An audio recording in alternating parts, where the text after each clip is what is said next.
Action! She is like a steel hand in a velvet glove. She floats like a butterfly, but stings like a bee. She's badder than the punches of Muhammad Ali. Ladies and gentlemen, on Real Talk today, we have Caroline Odongo, best known as Coaches. Thank you so much, Coach, for joining us. Thank you for inviting me. I have a question. Yes. Do you think we have an industry? I believe we have an industry. What makes an industry an industry? When we put up a production, it is huge. We employ so many people. We are contributing to the GDP. So why should we not be called an industry? So you've been at it for more than 3 decades. Yes. How did you find yourself here? My journey is very interesting. Mm-hmm. So I'm in campus. Okay, first year. Mm-hmm. Okay, but my best friend in campus has already joined the theater. She's an actress. Mm-hmm. She's called Jane Chege. So Jane invites me to watch a play, which was Joseph and the Amazing Technicolor Dreamcoat at Phoenix Players, 1989. Wow. Yes. So we go and watch. And I am so impressed. And I'm like, wait a minute. Kenyans can do this. And then I tell her, I want. Because she's on stage. Yeah. She's part of the performance. Yeah. And Ian Bugwa was the lead. Uh-huh. I said, I want to get in. She said, okay. When auditions are happening, which used to happen around about June, I think, I fall sick. So auditions are happening, I can't go. I'm just like, God, no, this cannot be happening. You've waited all this time. Yes, I waited a whole year. And then they do the auditions, they do the casting, but there's one more space that is left. So my leg becomes better. And she says, you can go. Yeah, you can. Yes. I say, yes, I can go. And I went for the audition and I got the role. And automatically, I just fell in love with it. So I think the director spotted something in me as an actor and invited me to do now straight plays. In the middle of all this acting, which I did for many years, I acted for close to 10 years. I used to watch the director work and I used to tell myself, I want to do this.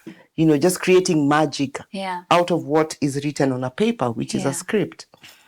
So again, I think I expressed an interest in directing. So I used to do stage management on stage for theater. And stage management teaches you a lot about directing. I didn't realize that. But the more stage management I did, the more insight I got into how to put together a play.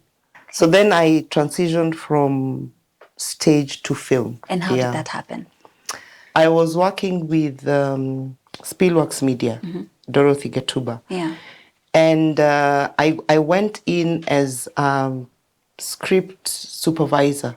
And Simiu Barasa was the one who was directing. The series was Block D. So they did I think a whole season with Simiu. And then when the season ended, when they were going into a new season, Simiu got another job and couldn't make it. So the line producer came to me and said, Carol, you've directed before. I said, yeah, but I direct stage. And then she said, is there really a difference? So I told her, but from what I see, from my knowledge, yeah, I think I can hack it. And then she said, we want to put you up to be directing Block D. I was like, no. Yeah. She said, yes. And Dorothy came in and said, Carol, you're going to do it. Wow. And I said, yeah, I said exactly that. I said, wow. I was so nervous. I was so overwhelmed. I was just like, oh my God. And I'll never forget my first day on set. So I arrive on set in the morning, breakfast, the usual. The whole cast and crew, they know each other. They've been working a whole season together. Mimi, I'm the newbie. So I'm just there, taking my breakfast, pole, feeling nervous. And then this guy happens to come and he sits there with me. I didn't know then he's the DOP. He's one of the DOPs. So we're just chatting. So I'm just trying to test how things work here. So I'm like, what time are you guys starting? He said, relax. Huku tunaanzanga sijui by 8:30. No. He really put me at ease. Yeah. Like he made everything so casual. And then I told him, it's my first time to do like a series and I'm the only director. Usijali. Utahak, hata sisi tulipitia huko na tuko pamoja. See, me, I'm behind the camera, tutaside. I'm telling him, hata hizi vitu za crossing the line, I'm not so. He said, I told me, got you. have your breakfast. Yeah. Tutafanya hii kazi pamoja. My first scene was the toughest scene I've ever done in my entire career. Well, then. Yes. Because I was new. Yes. The scene was 6 pages long. Wow. It had crowd scenes.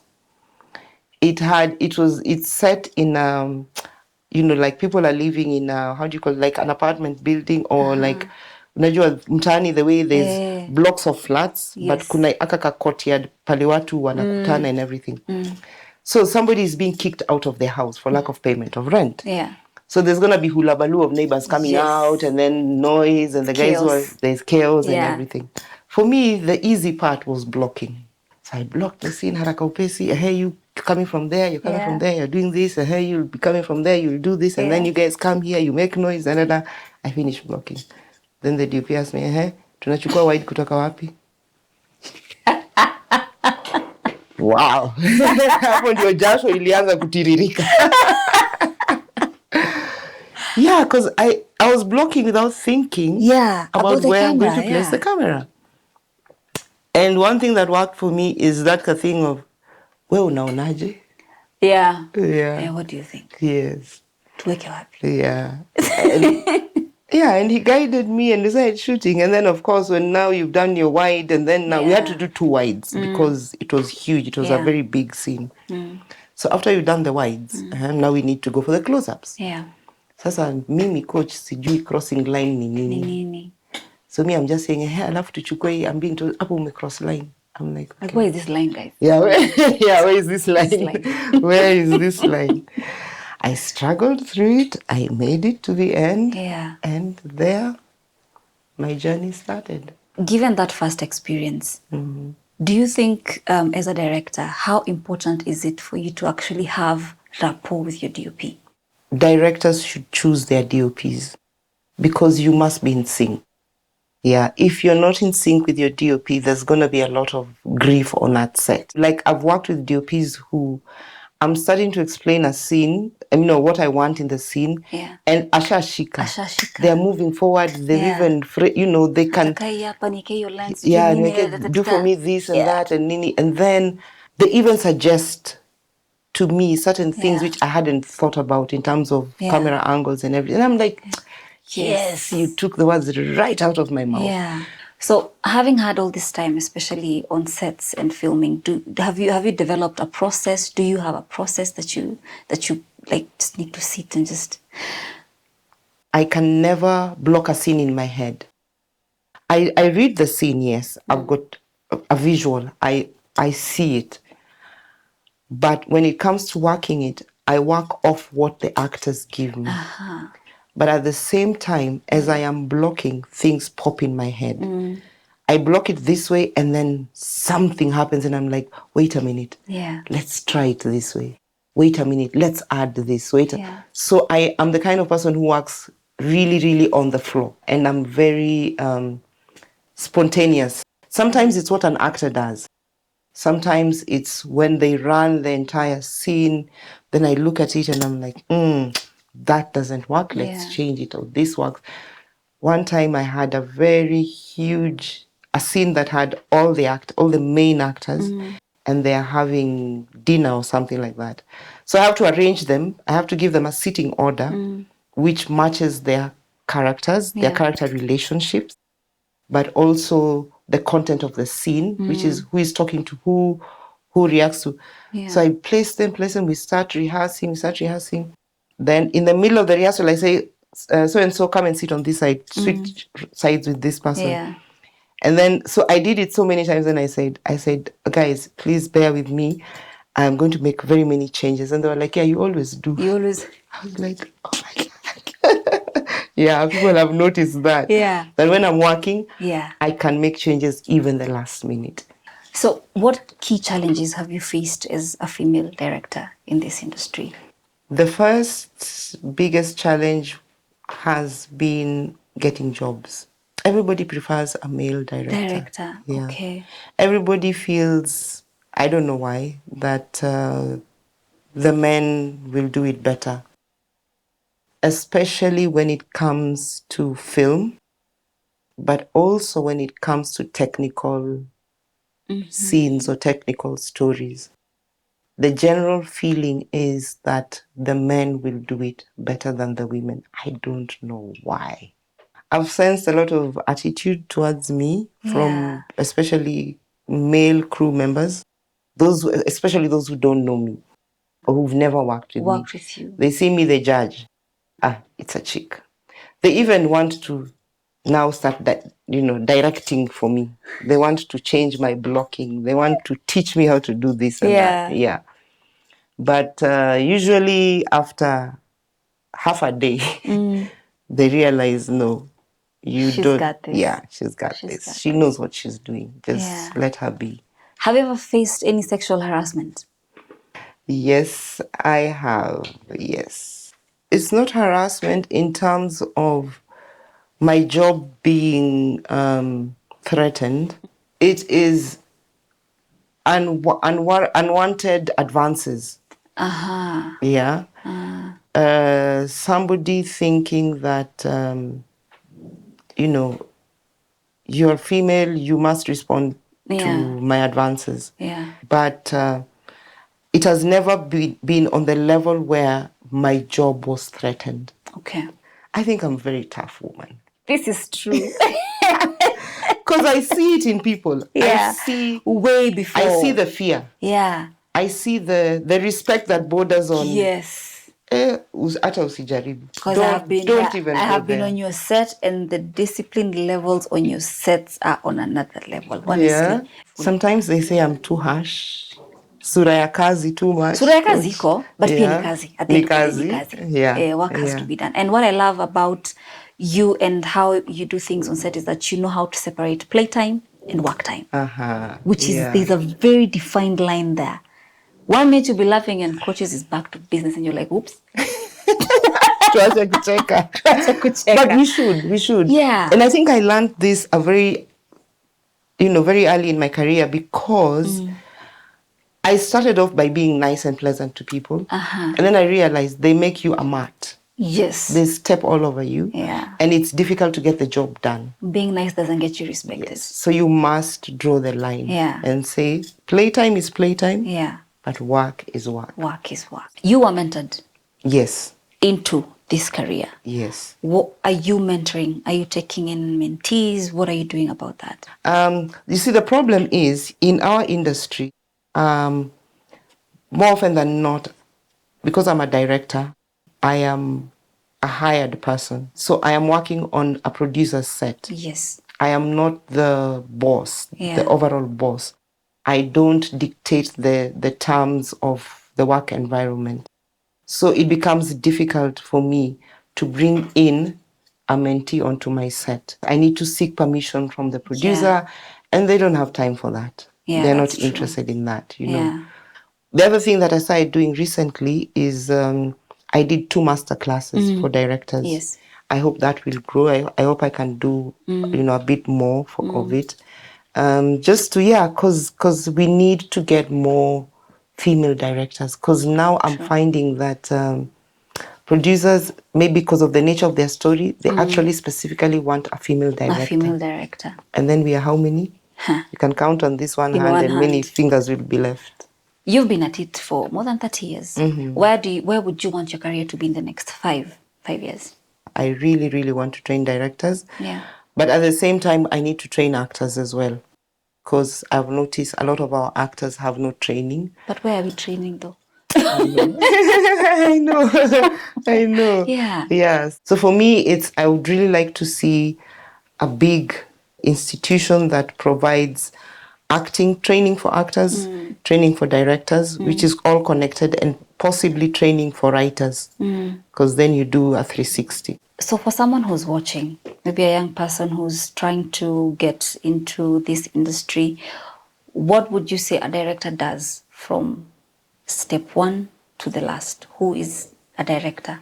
Yes. There are certain qualities you need to have to be a director, to make a good director. A good director. Yeah, in my view. And I think one of them is, which me I have plenty of, patience. Patience. Yes. Okay. I've been told several times, Coach, you are the most patient person on this. This is true. You have to be patient with actors. Yeah. You have to be patient with your crew as well, the people you're working with. Yeah. Patience is important. You need to cultivate a thing of being visual. Yeah. When you read a script, to visualize it, to see those, that scene playing out, the way it would really play out. The character walks in, they pick this, or the car is driving from Uko, it comes, this character is walking, they're hit, they run, that sort of thing. So, and it's something you train yourself to become. We are not all like that, but I find it helps me that I visualize my scenes a lot. Okay. I work visually most of the time. Communication. It is extremely important to have very good communication because you're constantly instructing people. If you're not instructing your cast, you're instructing your DOP. Yeah. You're instructing your lighting. You're instructing the person who's doing sound. You will be instructing your editor. So communication is key. You need to be clear in how you communicate people to understand exactly what you want and for them to interpret it in the right way. To work with people in an amicable way, because maybe your communication is rough or gruff or whatever it is. So you need to know how to communicate with people in an amicable way without causing, too much animosity or whatever it is. And even especially with actors. With actors, you're dealing with so many different personalities. So many emotions. People from all walks of life. So how do you communicate with them to get the best out of them? You need to have a little bit of psychology in you to be able to read people, to tell temperament, to tell, attitudes, to tell frame of mind, to tell how a person is on that particular day. People come on set, they're carrying baggage from home. Somebody, has lost their child. Somebody has lost their auntie. Somebody, something has happened to them. Maybe they didn't have breakfast. I don't know. Things happen to people in their lives. Now that baggage comes on set. How do you deal with it? Have you ever had to deal with such a situation? Oh yes, several times. Which one was like the hardest? An actor who had recently lost their parent. And then we are shooting a scene where a character has died. Oh, wow. And so the characters are in grief. And I could see that this actor was already starting to cry before we start even shooting. So I must reduce the period of time she has to go through this stress. In that kind of situation, as a director, are you in a position to wrap that actor and just... Unfortunately, we don't run sets, so it's producers who can. I can recommend. I can tell the producer. I can talk to the producer and say, this person is not able to proceed with this scene. Yeah. Like I've had situations where an actor was unwell. Okay, and we are doing this scene, and I can tell their mind has locked completely. I can see they're anxious. They are not. And I went to the producer and I said, I'm sorry. It's never that serious. Is it worth it? Just because of page count. Exactly. Right? Yeah. Do you think sometimes productions sort of handle health and mental health lightly? Oh, too many times. Too many times. In my view, too many times. Yeah. We don't think about people's health. We prioritize the job. And I know, when in theater we say the show must go on. Yes, indeed. However, a healthy person is more useful to you, producer, than a person who is bedridden. Yeah. You want this actor to work for you for X number or whatever. Take good care of their health. How many hours do they work? How much rest do they get? How much workload do they have in a day? How many scenes do they have that demand a lot of emotional drain? Yeah. Because sometimes I see call sheets where an actor has got 6 scenes back to back. And they're crying in each and every scene. Okay, and then when they finish, nobody cares that what kind of energy did it take them to get to that level of it's a a grieving period, or it's a breakup, or it's whatever it is. There's a loss they have experienced, and they cry. I mean, people see actors removing tears. They have no idea where they're tapping into. What they're tapping into and where these tears come from and what it costs them. On top of that, also, even just the cost of the medical stuff that they need is never taken into consideration. And most productions don't have insurance for their actors. Yeah. So umegonjeka, they send you off. They send you home. They might even have the courtesy to give you transport back to your house or to the.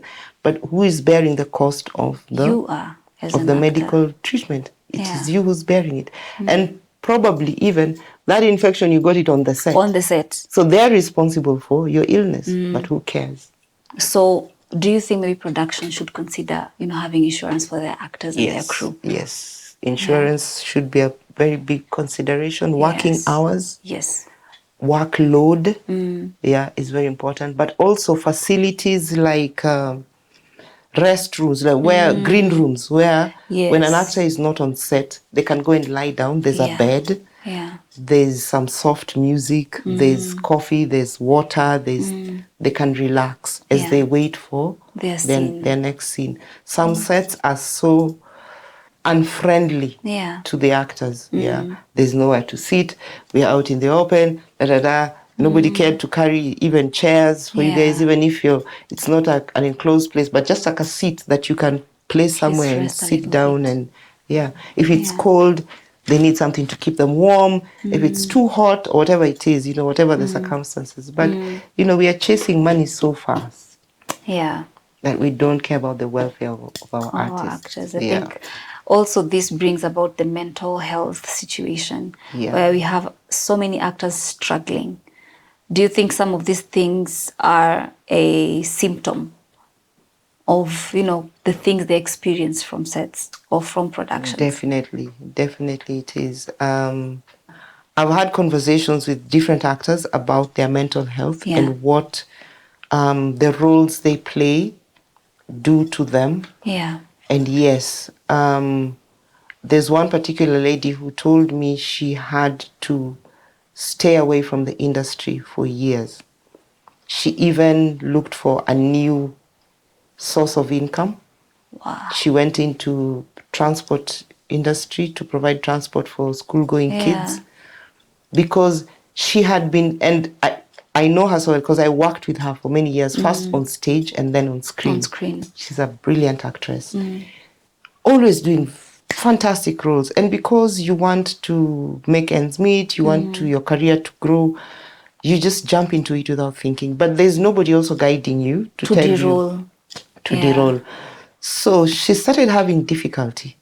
Wow. And it manifests in such a way that everybody was like, udem siku hizi, wachana nae ulevi. Okay, she was really hitting the bottom. And it went so bad that it would happen even on set. I think mental health is something we should really take seriously, especially in our industry. Especially in our industry. So how do you stay inspired? It's when I see people grow, when I see people flourish, when I see people bloom, when I see people gain confidence, when I see people getting bigger projects, when people come and say, thank you for this, and you made me do this. I didn't know I could. That, for me, makes me want to do more and more. Okay. So now here we have a tradition where towards the end of our show, we open this box of questions. I fear. You fear? Yes. Do not be afraid. I can smell ambush. There's ambush written all over this box. It's only 3 questions. Pick from anywhere in there. Read and answer it. And if you can't answer, you have to leave us 100 shillings. Oh my God. Eeny, meeny, miny, mo. Catch the tiger by the toe. and you are the one.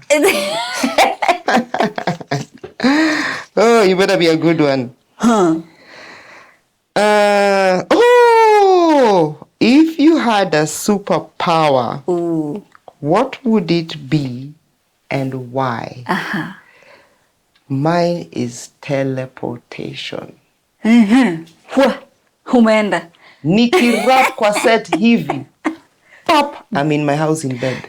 Ah, that would be a dream, wouldn't it? Yes. Ah, that would be so Like nice. right now, I feel like I want to be on a beach. Wow. I sense unfinished business. Yeah. Yeah, that's true. Okay. Yeah. Okay. Another one? How would you like to be remembered? Oh my God. Yeah. How would I like to be remembered? Yeah. I would like to be remembered as the person who pushed our industry to the next level, who made us get more awards internationally, Yeah. and a person who trained a huge number of artists. Think you're well on your way on that one. Final question. Final question. Final question. You know you. Okay. Have you ever sent... Oh, fish. Wow. Have I ever sent a dirty message to the wrong person? Yeah, that one snuck up on me. Yeesh. I have received dirty messages from the wrong people. So I know that is really nasty. So no. No. Okay. Aren't I lucky? You're very lucky. Yeah, You're very, very lucky. Yeah. Well, thank you so much, Coach. Thank you, Koi. Well, we have come to the end of this episode, and this has been Real Talk. I have been your host, Ongo Indirango. See you next time.